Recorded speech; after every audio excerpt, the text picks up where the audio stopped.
안녕하세요. 교통사고 전문 보상가배상TV입니다. 이번 사고에서 눈에 띄는 점 어떤 게 있을까요? 결국은 뒷차가 다 책임져야 되는 명백하게 무과실이 나와야 되는 사고입니다. 교통사고 보상 넘버원 채널이죠. 보상가배상TV입니다. 오늘은 우리가 개인적으로 가입한 보험들이 있죠. 손해보험, 생명보험. 여기서요.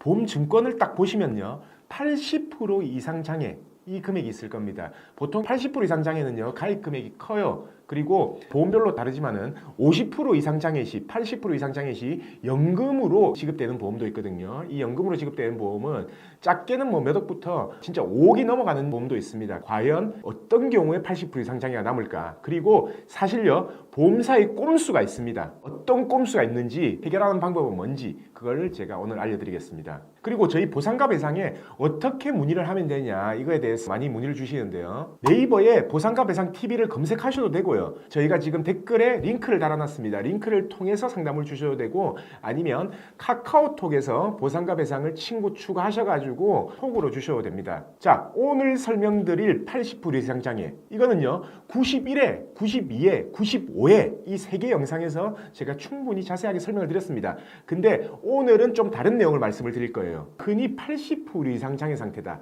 라고 하면요 사실 누워서 꼼짝도 못하는 상태다 라고 이렇게 생각하시는 분들이 많습니다. 물론 보험사에서도요 그 경우에만 돈을 주려고 하고요. 근데 사실 그게 아닙니다.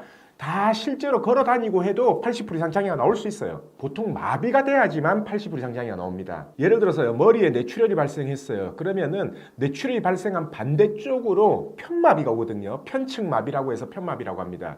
그러니까 한쪽으로 어깨부터 발끝까지 마비가 오는 거죠. 자, 이렇게 보통 마비가 왔다라고 하면요 보호자들은 어디에 물어보냐면요 보험 설계사나 보험회사에 전화해서 물어봅니다. 이렇게 해서 80% 이상 장애 끊으려면 어떻게 해야 되냐. 보험사의 답변은 뻔해요. 일상생활 동작 제한표 있다. ADLS 장애 그걸로 장애를 끊었나 라고 이렇게 하거든요. 보험사에서 얘기하는 이 80% 동작 제한표 ADLS 장애 표를 보면요 함정이 있어요. 뭐냐 숟가락으로 밥만 먹을 정도만 되면요 80% 이상이 안 나옵니다. 딱 75%에서 끊겨요. 결론적으로 뭐냐면 보험사가 하라는 대로 하면은 누워서 꼼짝도 못하는 상태가 돼야지만 80%가 나온다라는 거죠. 자, 근데 저는 다르게 장애를 끊습니다. 예를 들어서 저희한테 의뢰를 주신 분들한테는 어떻게 하냐 운동각도로 장애를 평가하자.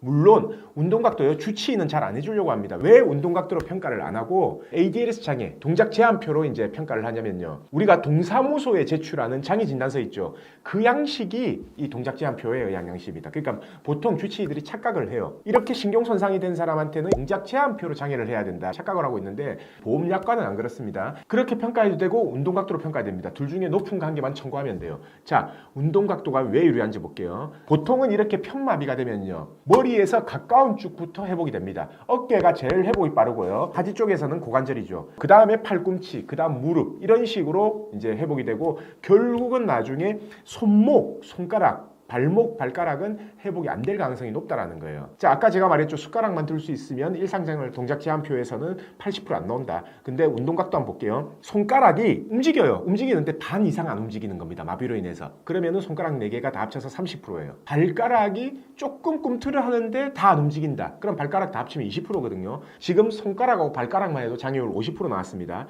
자, 거기서 손목, 발목의 움직임이 제한이 20%씩만 있다. 라고 한다면 90%가 나오죠. 결국 80% 넘겼잖아요. 다른데 다 정상이라도 어깨하고 고관절 정상, 팔꿈치, 무릎 정상. 근데 손목이 거의 안 움직이고 손가락이 어느 정도 안 움직인다. 발목이 거의 안 움직이고 발가락이 어느 정도 안 움직인다라고 하면 90%가 나온다는 거죠. 이렇게 쉽게 가는 방법이 있는데 보험사에서는 왜 이 방법을 안 알려줄까요? 왜냐? 고도의장이 80%가 나가면 금액이 크기 때문에 보험사에서는 ADLS 장애로 평가해야 된다라고 이렇게 얘기하는 겁니다. 제가 100% 장담하는데요. 보험사에 물어봤을 때요. 운동각도로 평가해도 되고 ADLS로 평가해도 됩니다 라고 대답하는 보험사 절대 없습니다.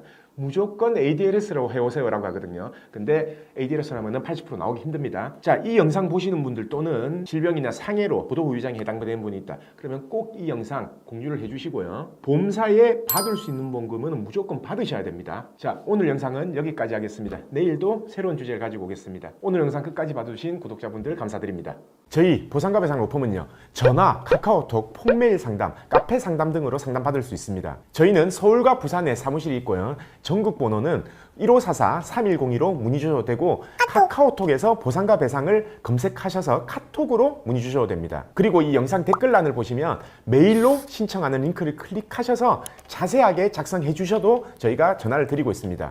단 이게 후유장애가 남지 않는 2, 3주 진단 같은 경우에는요, 유선 상담을 하지 않고 있는 점 양해 부탁드리겠습니다.